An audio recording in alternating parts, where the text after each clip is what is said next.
Ya, dejamos la tarea en apendicitis y vamos a seguir con la enfermedad del intestino grueso. Principalmente, o sea, una de ellas, el colon irritable, ya me imagino que es por ustedes conocido.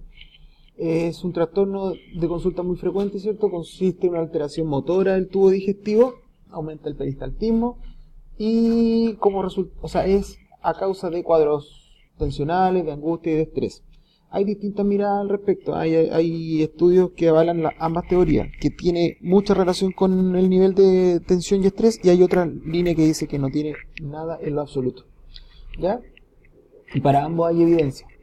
Se caracteriza por dolor, malestar abdominal, que habitualmente se alivia después de la presencia de deposiciones y que es más frecuentemente percibido en la parte inferior izquierda del abdomen, o sea, transverso, descendente, sigmoide. E incluso en algunos casos se puede irradiar hacia el dorso. ¿Cómo se presenta el cuadro? Con alteración del hábito intestinal, se puede presentar episodios de estreñimiento y también episodios de diarrea. Es usual además que se presente deseo de evacuación intestinal después de comer, aumento de la producción de gases y aumento del peristaltismo. No se conoce el origen específico de la alteración de la motilidad digestiva y se relaciona, como decía anteriormente, con el aumento del estrés. Eso. Factores de riesgo para la presencia de colon irritable. Café, irritante gástrico, en el fondo. Café, Coca-Cola, ají y el calor en las comidas. Ojo. Seguimos. Cáncer de colon. El cáncer de colon o de recto, también como se conoce, si es detectado anticipadamente, es curable, más que todo con quimio y cirugía. Es más común en las personas de 50 años de edad y el riesgo aumenta marcadamente con la edad. O sea, la mortalidad está supeditada a la edad del paciente.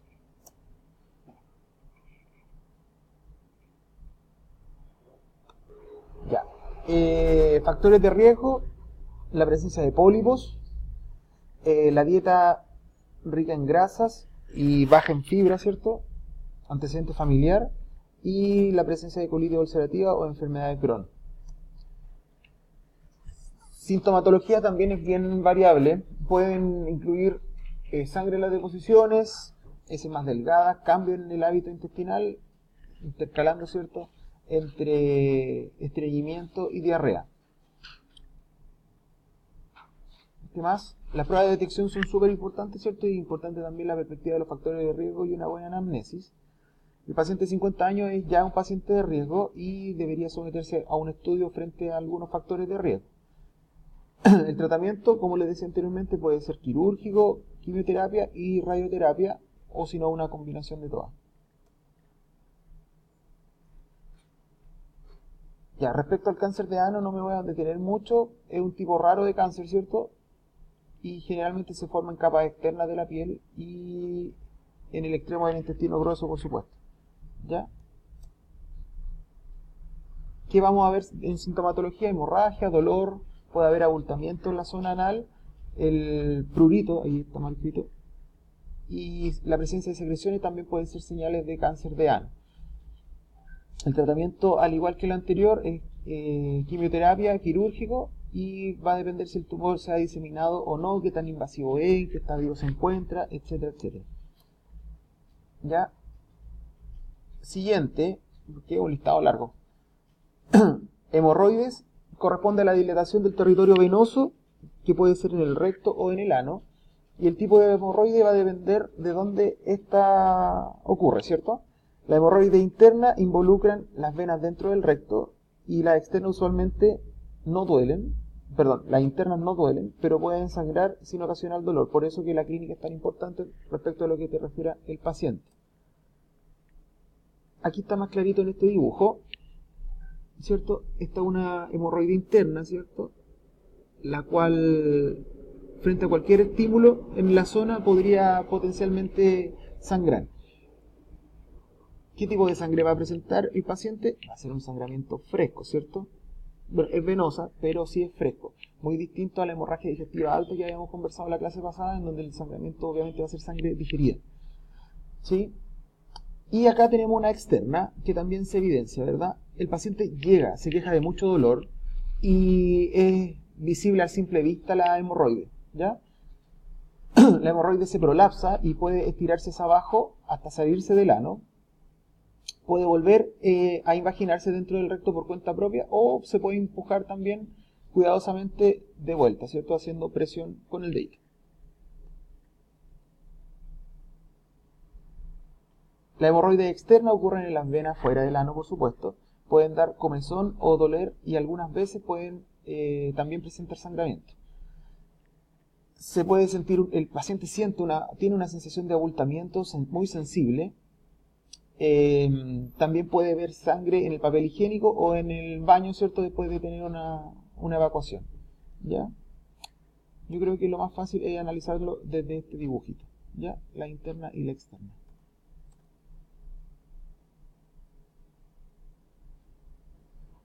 ¿Qué más? ¿Cómo se generan? ¿Cuál es la fisiopatología? Por aumento de la presión venosa del ano o del recto. Principalmente por hacer esfuerzo cuando se está tratando de presentar deposiciones. Esto puede ocurrir si se está constipado o si se tiene diarrea, en ambos casos. Dentro de los factores de riesgo se encuentra obesidad, levantar objetos pesados, ¿cierto? Y cualquier otra actividad que se tenga que hacer esfuerzo. No voy a dejar tarea con la hemorroide. Enfermedad celíaca se define como intolerancia intestinal al trigo de la dieta, específicamente a la gliadina y a otras proteínas relacionadas que producen lesión de la mucosa en sujetos genéticamente susceptibles, ¿cierto? Tiene que haber una condición genética. La frecuencia de esta enfermedad en la población varía según algunos países. En Suecia es 1 de cada 250 habitantes y 1 cada 4.000 en Dinamarca. En Chile la frecuencia es de 1 en 3.000, que eso da una tasa más o menos de 33 por 100.000 habitantes. Y la prevalencia en mujeres parece ser mayor que en los hombres dependiendo del comportamiento anual. No es una cifra clara. El cuadro clínico ocurre entre los 9 y los 18 meses. Se caracteriza por crecimiento normal hasta la introducción del trigo a los 4 o 6 meses, ¿cierto? Cuando empiezan los cereales. ¿O no? 4 o 6 meses. Bueno, eso ustedes lo van a ver en niños. Lentecimiento gradual de la curva de peso, falta de apetito, palidez, cambio progresivo de las deposiciones hasta hacerse más frecuentes y estadorreicas, trastorno de la conducta con irritabilidad, distensión abdominal y retardo del desarrollo psicomotor e hipotonía. ¿Qué examen es importante? Y esto necesito que lo revisen, lo busquen en su buen amigo Google. Hemoglobina, nivel ferremia, calcemia, fosfemia, fosfatasa alcalina, magnesemia, proteína en sangre y protrombina. Determinación de presencia de grasa en deposiciones con el balance de grasa. ¿Cuál sería el tratamiento? Dieta libre de gluten de por vida, sin avena, cebada, lamentablemente, trigo y centeno.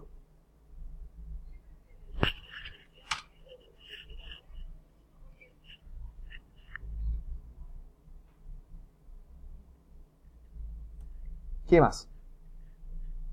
Diarrea o gastroenteritis aguda. Como definición, ¿cierto? El aumento del número de las deposiciones, siendo estas más blandas y voluminosas que lo habitual.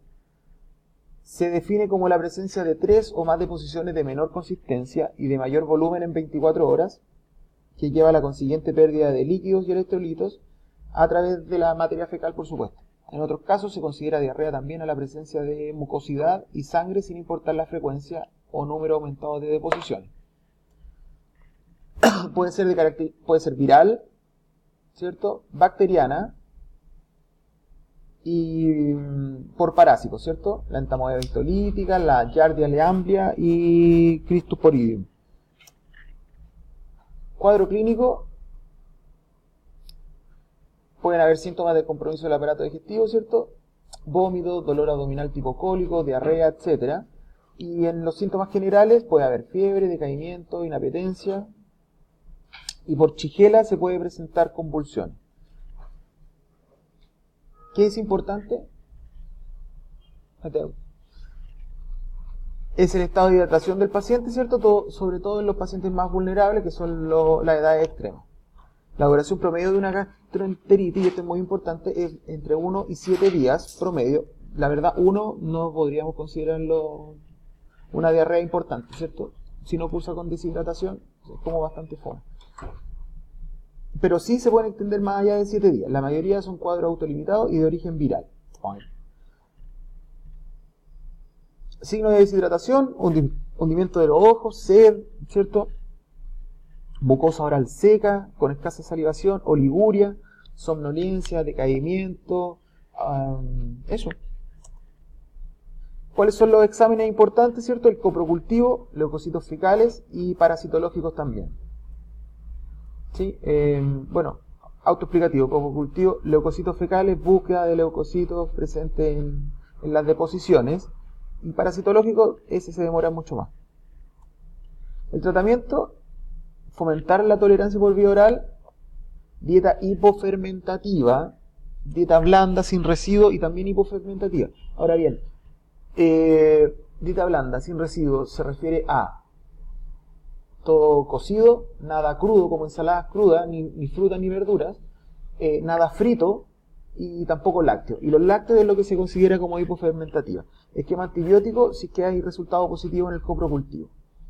Prevención, esto nunca va a estar de más decirlo, lavado de manos, limpieza de los baños, ¿cierto? Eliminación discreta adecuada, principalmente cuando hablamos de los niños, lavado de fruta y verdura y hervir el agua no potable durante 5 minutos. Sigamos. La hepatitis, bueno, esto ustedes lo tienen más claro que yo, que pasaron hace súper poco fisiología. El hígado ayuda al organismo a digerir los alimentos, almacenar energía y eliminar las toxinas, genera la generación de calor y factores de la coagulación, que eso es muy importante. La hepatitis es la inflamación del hígado que impide su buen funcionamiento, puede llevar a la escarificación o a la formación de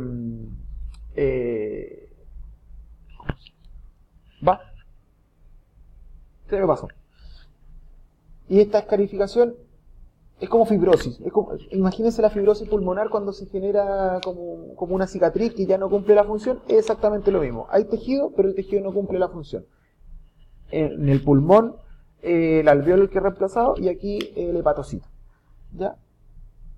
Y que te puede llevar a una cirrosis hepática y también a un cáncer hepático. Los virus causan la mayoría de los casos de hepatitis. Y el tipo de hepatitis va a recibir el nombre de acuerdo con el virus que la produjo. Por ejemplo, hepatitis A, B, C. El consumo de droga de alcohol también puede provocar una hepatitis, ¿cierto? Que es la inflamación. En otros casos, el organismo ataca equivocadamente sus propios tejidos, que también puede ser autoinmune.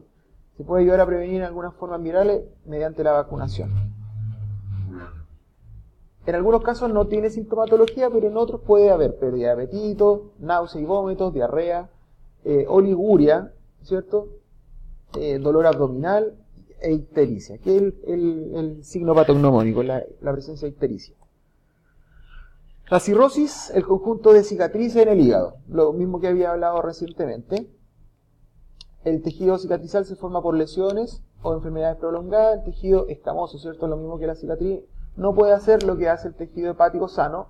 Por lo tanto, no hay producción de proteína, el paciente cirrótico hay que estarle pasando albúmina, no tiene un bien desarrollado el efecto inmunológico, acumulación de residuos en sangre, los cuales se acumulan en el encéfalo y generan una encefalopatía cirrótica, paciente desorientado, ¿cierto?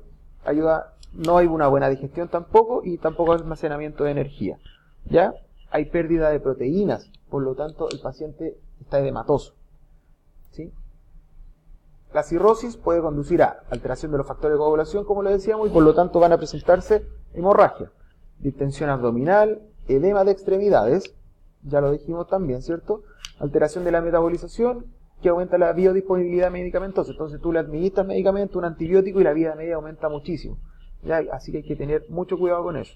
Aumento de la presión de la vena porta por disminución de la presión oncótica intravascular, por lo tanto hay aumento de la presión en la vena porta y dilatación venosa del esófago y el estómago, que les voy a consultar a dónde nos va a llevar esta dilatación venosa. Y finalmente, insuficiencia renal, ¿cierto? El riñón no tiene de qué filmar, se empieza a filtrar proteínas, es un desastre.